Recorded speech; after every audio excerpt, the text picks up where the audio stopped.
কলম্বিয়ায় গতকাল সামরিক বাহিনীর একটি কার্গো বিমান বিধ্বস্ত হয়ে ৬৬ জন নিহত হয়েছেন।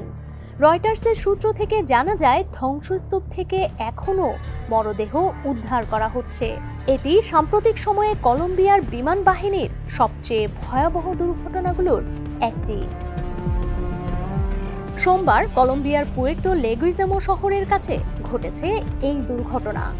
প্রতিরক্ষামন্ত্রী পেদ্রো সানচেজ সামাজিক যোগাযোগ মাধ্যম এক্সে জানিয়েছেন, হারকিউলিস সি-130 পরিবহন বিমানটি পেরুর সীমান্তবর্তী এলাকা থেকে উড্ডয়নের সময় দুর্ঘটনার শিকার হয়। উড্ডয়নের সময় রানওয়ের শেষ প্রান্তে বিমানটি কোনো কিছুর সঙ্গে আঘাতপ্রাপ্ত হয়ে নিচে পড়ে যাওয়ার সময় ডানার এক অংশ গাছের সঙ্গে ধাক্কা খায়। এরপর আগুন ধরে যায় এবং বিমানটিতে থাকা কোনো বিস্ফোরক জাতীয় বস্তু বিস্ফোরিত হয়।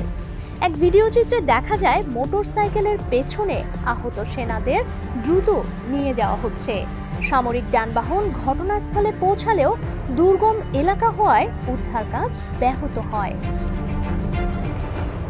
কলম্বিয়ার বিমান বাহিনী জানায়, বিমানে মোট ১২১ জন ছিলেন, যার মধ্যে ১১০ জন সেনা এবং ১১ জন ক্রু সদস্য।